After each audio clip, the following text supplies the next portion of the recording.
नहीं, समाजवादी पार्टी तो सभी धर्मों को मानती है, सभी मजहब, सभी पंथ, सभी जात, सभी वर्ग, सबकी बात करती है। हम कभी भेदभाव की बात ही नहीं करते। वो तो बीजेपी से सवाल पूछिए कि उनके लिए कौन महत्वपूर्ण। बीजेपी की पिच पे राजनीति थोड़ी नहीं करेंगे। बीजेपी ने भगवान राम को अपनी राजनीति का एक कारण बना लिया है कि उनका इस्तेमाल करेंगे। समाजवादी लोग ये सब नहीं करते हैं। समाजवादी पार्टी जो है वो हमेशा वो राजनीति करती है जो हमारे देश के पीडीए समाज के गरीब, अल्पसंख्यक, मजदूर, नौजवान, अगड़ों में भी जो सबको साथ लेकर चलती है। क्या यूपी में उपचुनाव की तैयारियां बहुत जोरों शोरों से चल रही है। मुख्यमंत्री योगी आदित्यनाथ अपनी सभाओं में समाजवादी पार्टी पर लगातार हमला कर रहे हैं।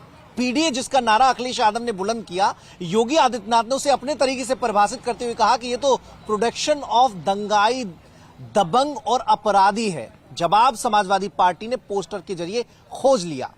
और खोजा क्या, वो जोड़ने की जो मुहिम समाजवादी पार्टी चला रही है उसको और आगे बढ़ाते हुए समाजवादी पार्टी के कार्यकर्ता नजर आ रहे हैं। न कटेंगे न बटेंगे, पीडीए से जुड़ेंगे तो सफलता की उड़ान उड़ेंगे। ये एक पोस्टर कमाल है। राष्ट्रीय सचिव है अल्पसंख्यक सभा के, उन्होंने लगाया समाजवादी पार्टी कार्यालय के बाहर।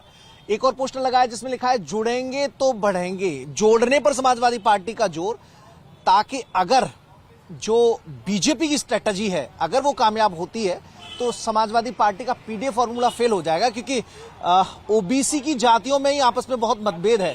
कई बार जो ओबीसी की अति पिछड़ी जातियां हैं वो आरोप लगाती हैं कि बड़ी जातियों ने ही पूरा जो फायदा है आरक्षण का वो उठा लिया है। तो ऐसे में समाजवादी पार्टी उस चीज को भुलाकर पीडीए को एकजुट रखना चाहती है और वही कवायद यहां पर नजर आ रही है। लेकिन एक पोस्टर और समाजवादी पार्टी कार्यालय के बाहर जो सबका ध्यान खींच रहा है, जिसमें लिखा है कि पीडीए की होगी जीत। जो समाजवादी पार्टी कार्यालय के बाहर लगा हुआ है जिसमें लिखा है पीडीए की होगी जीत, एकता की होगी जीत। अली भी है, बजरंग बली भी है, संग पीडीए की एकता की टोली भी है, जिसे देख विरोधियों में मच गई खलबली भी है। सवाल यही खड़े होते हैं कि अली तो साथ है लेकिन बजरंग बली को समाजवादी पार्टी भुला देती है। लेकिन समाजवादी पार्टी कार्यालय के बाहर इस बार बजरंग बली भी दिखाई दे रहे हैं।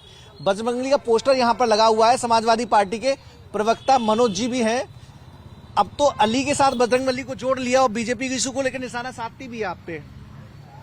नहीं, समाजवादी पार्टी तो सभी धर्मों को मानती है, सभी मजहब, सभी पंथ, सभी जात, सभी वर्ग, सबकी बात करती है। हम कभी भेदभाव की बात ही नहीं करते। वो तो बीजेपी से सवाल पूछिए कि उनके लिए कौन महत्वपूर्ण है। अच्छा, एक सवाल इसमें बजरंग बली लिखा है। बजरंग बली के जो आराध्य है भगवान श्री राम, उनसे दूरी क्यों है समाजवादी पार्टी की? आप कह रहे हैं यहाँ पे बजरंग बली हैं। आप किससे बात कर रहे हैं? मनोज यादव से बात। समाजवादी पार्टी के प्रवक्ता। समाजवादी पार्टी के प्रवक्ता। मैंने अपने जीवन में कई बार भगवान राम की परिक्रमा की है, कई बार परिक्रमा की है, पंचकोसी परिक्रमा की है। इस बात का मतलब कैसे लोग ये पूछते हैं, आपके नेता नहीं जाते, आपके सांसद नहीं जाते, अयोध्या तो आइकॉन बनाया आपने। हम बीजेपी की पिच पे राजनीति नहीं करते हैं। बीजेपी की पिच पे राजनीति थोड़ी नहीं करेंगे। बीजेपी ने भगवान राम को अपनी राजनीति का एक कारण बना लिया है कि उनका इस्तेमाल करेंगे। समाजवादी लोग ये सब नहीं करते हैं। समाजवादी पार्टी जो है वो हमेशा वो राजनीति करती है जो हमारे देश के पीडीए समाज के गरीब, अल्पसंख्यक, मजदूर, नौजवान, अगड़ों में भी जो सबको साथ लेकर चलती है। क्या अली और बजरंग बली दोनों को साध पाएंगे? क्योंकि एक ऐसा मोर्चा भी है, एक ऐसा प्लेटफॉर्म भी है जहां पर बजरंग बली सालों से साधे जा रहे हैं और कामयाब नुस्खा है कि लगातार चुनाव में जीतते भी जा रहे हैं। कुछ नहीं, ये सब आप एक दशक की बात कर रहे हैं। इससे पूर्व में रास्तों की खाक छानते हुए बीजेपी के लोग दिखाई देते थे। आरएसएस का झोला टांगा हुआ कार्यकर्ता नहीं दिखाई देता था। ये एक दशक के लिए था। इसका खुमार बुखार उतर चुका है।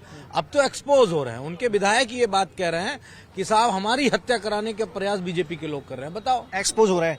तो ये बीजेपी का समाजवादी पार्टी का पोस्टर जिसमें सबको साथ लेने की कोशिश, कवायद साफ नजर आ रही है। और जवाब मुख्यमंत्री योगी आदित्यनाथ को भी है, जो लगातार हमलावर है समाजवादी पार्टी के नेताओं पर उपचुनाव में जहां जहां वो सभाएं कर रहे हैं।